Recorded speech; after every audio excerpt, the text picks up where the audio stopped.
প্রিয় স্টুডেন্ট, আশা করছি তোমরা সকলেই ভালো আছো এবং সুস্থ আছো। আজ আমি রবীন্দ্রনাথ ঠাকুরের খেয়া কবিতাটি তোমাদের সঙ্গে আলোচনা করতে চলেছি। খেয়া কবিতাটির প্রতিটি লাইন ধরে ধরে তোমাদেরকে মানে বুঝিয়ে দেব এবং কি বলতে চেয়েছেন কবি এখানে সেটাও কিন্তু তোমাদের সাথে আলোচনা করব। তোমরা যারা নবম শ্রেণীর আমার ছোট্ট ছোট্ট ভাই বোনেরা রয়েছো, তাদের জন্য কিন্তু এই কবিতাটি খুবই গুরুত্বপূর্ণ একটা কবিতা। কবিতাটি খুব একটি বড় নেই, আর কবিতার মানে যদি তোমরা একবার বুঝে যাও তোমাদের একদম জলের মতো সহজ মনে হবে। আমি তোমাদেরকে জানাবো, আমার ভিডিওটি তোমরা স্কিপ না করে সে প্রথম থেকে শেষ পর্যন্ত দেখতে থাকো, দেখবে তোমাদের জলের থেকেও সহজ মনে হবে। আর আমার চ্যানেলে যদি কোনো নতুন বন্ধু হয়ে থাকো তো অবশ্যই চ্যানেলটিকে সাবস্ক্রাইব করে দেবে, তাহলে তোমাদের কাছে এরকমই নতুন নতুন ভিডিও সহজে যাবে। চলো তাহলে আমরা একটু রবীন্দ্রনাথ ঠাকুরের নিয়ে জেনে নিই।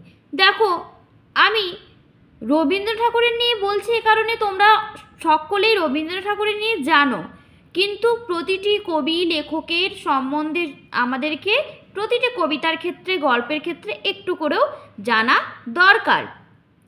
রবীন্দ্রনাথ ঠাকুর আমরা জানি সকলে যে 1861 খ্রিস্টাব্দে 7ই মে অর্থাৎ বাংলায় 25শে বৈশাখ জোড়াসাঁকোর ঠাকুর পরিবারে জন্মগ্রহণ করেছিলেন।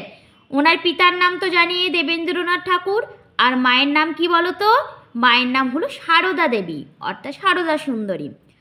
এই দেবেন্দ্রনাথ ঠাকুর আর সারদা দেবীর কততম পুত্র ছিল জানো রবীন্দ্রনাথ ঠাকুর? তোমরা যদি জানো তো অবশ্যই কমেন্ট করে আমাকে জানাবে তো কততম পুত্র সন্তান ছিল। ঠিক আছে, রবীন্দ্রনাথ ঠাকুরকে জানো তো প্রায়ই তার যে পৈতৃক যে সম্পত্তি দেখাশোনা করার জন্য বিভিন্ন প্রাকৃতিক পরিবেশে, গ্রাম্য পরিবেশে তাকে যেতে হতো দেখাশোনার জন্য। তো তিনিও গিয়েছিলেন এবং সেখান থেকে তিনি এই দৃশ্য দেখেছেন, উপলব্ধি করেছেন, এবং তার ওপরে কিন্তু রচিত হয়েছে খেয়া কবিতাটি। খেয়া কবিতা, চলো এই দেখো দুটো, আমি প্রথমে তোমাদেরকে একটু প্রেক্ষাপট দিয়ে দেব, একটু তোমাদেরকে বিষয়বস্তুটা বলে দেব। খেয়া কবিতাটি তার আগে জানাবো খেয়া কবিতাটি কোন কাব্যগ্রন্থের অন্তর্গত। প্রতিটি কবিতা কাব্যগ্রন্থগুলো অবশ্যই তোমরা মনে রাখবে। দেখো ওপরে আমি লিখে দিয়েছি, চৈতালি কাব্যগ্রন্থের অন্তর্গত কিন্তু খেয়া কবিতাটি। এগুলো কিন্তু শর্ট প্রশ্ন বা এমসিকিউ প্রশ্নতে পরীক্ষাতে আসে। এই কবিতাটির মধ্যে দুটো গ্রামের কথা আমরা জানতে পারবো, দুটো জিনিস, দুটো প্যারাগ্রাফের মধ্যে দুটো আলাদা আলাদা জিনিস একটু জানতে পারবো। কি জানতে পারবো চলো পড়তে পড়তে এবারে আমরা জানতে পারি। খেয়া নৌকা পারাপার, আমরা প্রথমেই জানবো খেয়া কি। খেয়া কিন্তু এখানে নৌকা, এক ধরনের নৌকা, যে নৌকা পারাপার করে নদীর স্রোতে। কেহ যায় ঘরে, কেহ আসে ঘর হতে, অর্থাৎ কেহ যায় ঘরে, কেউ হয়তো ঘর যাচ্ছে, আবার কেউ কিন্তু ঘর থেকে আসছে নতুন কর্মসূত্রে, আবার কেউ কর্মসূত্র থেকে বাড়ি ফিরছে এই খেয়া নৌকা করে। এই দেখো একটা নৌকার ছবি দিয়ে দিয়েছে। এপারে পরের লাইন পড়ি তারপর বোঝাচ্ছি। দুই তীরে দুই গ্রাম আছে জানাশোনা, সকাল হইতে সন্ধ্যা করে আনাগোনা। দুই তীরে দুই গ্রাম, এই দেখো এক তীরে এক গ্রাম, আরেক তীরে আরেক গ্রাম, দুই তীরে দুই গ্রাম আছে, তাদের মধ্যে জানাশোনা পরিচিতি রয়েছে। সকাল হতে সন্ধ্যা কি করছে, এই খেয়া নৌকাটি কিন্তু এই পারের মানুষকে ওই পারে নিয়ে যাচ্ছে, ওই পারের মানুষকে এই পারে নিয়ে আসছে। তাহলে কি করছে, সকাল থেকে সন্ধ্যা পর্যন্ত আনাগোনা করছে, অর্থাৎ যাওয়া আসা করছে। পৃথিবীতে কত দ্বন্দ্ব কত সর্বনাশ, দ্বন্দ্ব শব্দের অর্থ কি বলো তো? ঝগড়া। ঝগড়া দ্বন্দ্ব করছে, পৃথিবীতে কত রকম দ্বন্দ্ব রয়েছে, কত রকম সর্বনাশ হচ্ছে, নতুন নতুন কত ইতিহাস গড়ে উঠছে। কি ইতিহাস গড়ে উঠছে পরের দু লাইন পড়লেই কিন্তু আমরা বুঝতে পারবো। বলেছে রক্ত প্রবাহের মাঝে ফেনাইয়া ওঠে সোনার মুকুট, কত ফুটে আর টুটে। টুটে অর্থাৎ ভেঙে যায়, আর ফুটে অর্থাৎ আরও নতুন নতুন তৈরি হচ্ছে। এই বলছে সোনার মুকুটের লোভে রক্ত প্রবাহে কি করছে, রক্ত প্রবাহ ছড়িয়ে পড়ছে, ফেনাইয়া উঠছে, রক্ত ছিটিয়ে ছড়িয়ে রয়েছে এই সোনার মুকুটের লোভে। অর্থাৎ সোনার মুকুট কি বলো তো, সোনার মুকুট মানে হচ্ছে সিংহাসন। সিংহাসনের লোভে কত মানুষকে মেরে ফেলা হচ্ছে, আমি নেব, ও বলছে আমি নেব, যুদ্ধ হচ্ছে তো তাই, সেটাই দ্বন্দ্ব অর্থাৎ সংঘাত ঝগড়া চলছে, কত কত রকম নতুন নতুন ইতিহাস গড়ে উঠছে, রক্ত প্রবাহ, চারিপাশে রক্তের ধারা ছড়িয়ে পড়ছে। আর কি জন্য না, সোনার মুকুটের লোভে, সিংহাসনের লোভে। সভ্যতার নব নব কত তৃষ্ণা ক্ষুধা, নব নব অর্থাৎ কি বলতো, নতুন নতুন।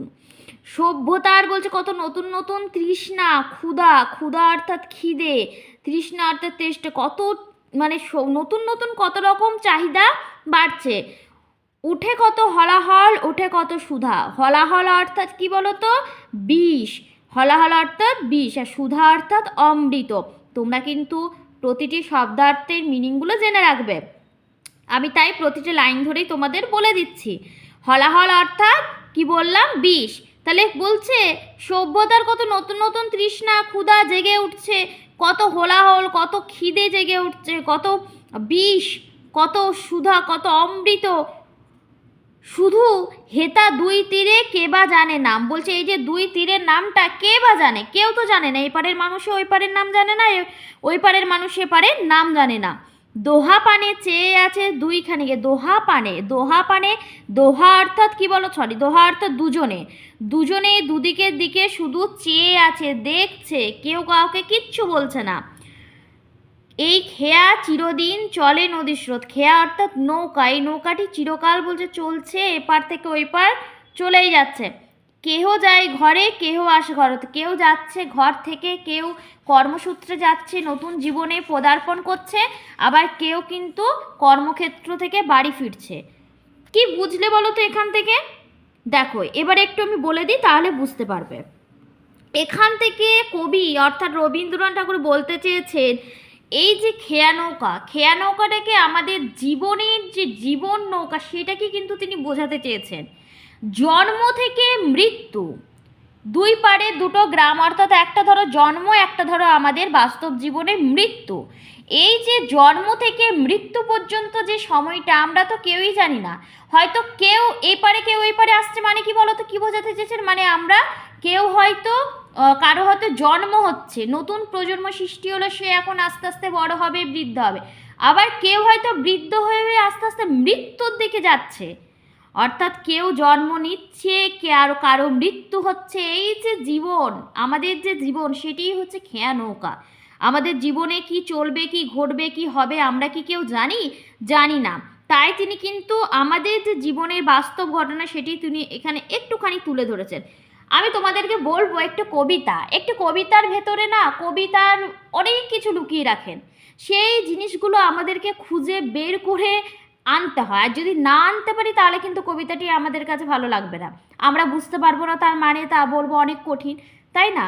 তো আমাদের কবি এখানে বলতে চেয়েছেন যে দুটো গ্রাম, এবং তিনি বলেছেন একদিকে দ্বন্দ্ব সংঘাতময় যে নাগরিক জীবন, আর অন্যদিকে কি শান্ত স্নিগ্ধ ছায়া, সুনিবিড় শান্তির নীড়, একটা গ্রাম্য যে পরিবেশ, সেটি কিন্তু তিনি তুলে ধরেছেন। আমি বললাম না দুটো প্যারা আছে, এখান থেকে একটা, এখান থেকে ধরো একটা, একদিকে গ্রামের ছবি খুব সুন্দর একটা মিষ্টি মধুর, আর একদিকে রয়েছে যে নগর জীবনে বিভিন্ন যে ঝগড়া ঝাঁটি সংঘাত চলছে, দুটি গ্রামের মাঝের যে নাম না জানা, একটি নদী প্রবাহিত হচ্ছে, এই নদীটি কিন্তু প্রবাহিত হচ্ছে, এই নদীটি কিন্তু মেলবন্ধন করে রেখেছে দুটি গ্রামের, বুঝতে পারছো?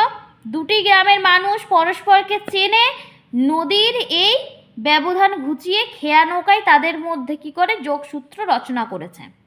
আর সকাল থেকে সন্ধ্যা পর্যন্ত মানুষের যাওয়া আসা তো চলছেই। তো এখানে কবি আমাদের জীবনের যে একটা ছবি তুলে ধরলেন, আশা করছি তোমরা একটু হলেও বুঝতে পারলে।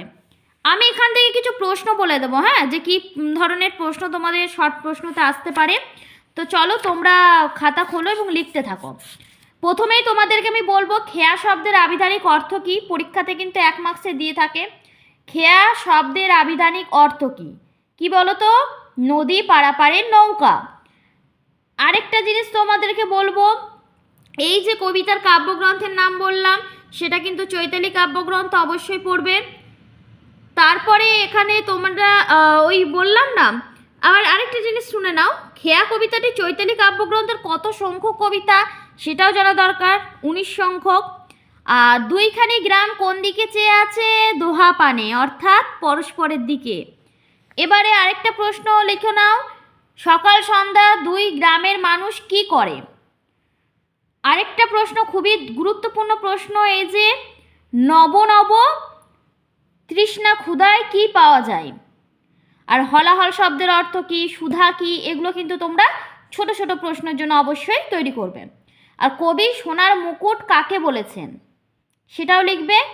আর কবি ক্ষুধা শব্দটির উল্লেখ করেছেন কেন সেটাও তোমরা লিখবে। ক্ষুধা শব্দটি লোভকে বোঝাতে তিনি এখানে উল্লেখ করেছেন। হ্যাঁ, মানুষের যে লোভ, দেখবে মানুষের চাহিদা কোনোদিনই কিন্তু কমে না, আমাদের বাড়তেই থাকে। প্রথমে যদি আমরা ভাবি যে একটা স্মার্টফোন নেব, প্রথমে আমরা ভাবি যে একটা ফোন নেব, ধরো, তারপরে ভাববো ওই ফোনটাতে হচ্ছে না, আরও একটা বড় ফোন নেবো, আরেকটা ভালো ফোন নেবো, আরেকটা, এরকম করে করে আমাদের চাহিদাটাই কিন্তু বাড়ছে। আমি ফোনের এক্সাম্পলটা তোমাদেরকে এই জন্যই দিলাম, কারণ এখনকার ছেলেমেয়ে আমি জানি যে তোমরা সকলেই তোমাদের কাছে এখন ফোন রয়েছে, তাই ফোনটাই বললাম, যদিও সেটা ঠিক না। তো যাই হোক, আশা করছি তোমরা কবিতাটির মানে ভালোভাবে বুঝলে, কিছু প্রশ্ন বলে দিলাম। আর তোমরা আমাকে অবশ্যই কমেন্ট করে জানাবে তো তোমরা কোন কোন স্কুলে, কে স্কুলে পড়ো, সেই স্কুলের নামটা কমেন্টে অবশ্যই লিখবে। আর তোমরা মন দিয়ে কতটা শুনলে তার জন্য তোমাদেরকে একটা আমি প্রশ্ন করছি, তার উত্তরটা অবশ্যই কমেন্টে দিয়ে যাবে। প্রশ্নটা হলো যে কারা ঘরে ফেরে, কারা ঘরে ফেরে, এই প্রশ্নের উত্তরটা অবশ্যই কমেন্টে দিয়ে যাবে কিন্তু। তো আমার আজকের এই কবিতাটি এখানেই সমাপ্ত হলো।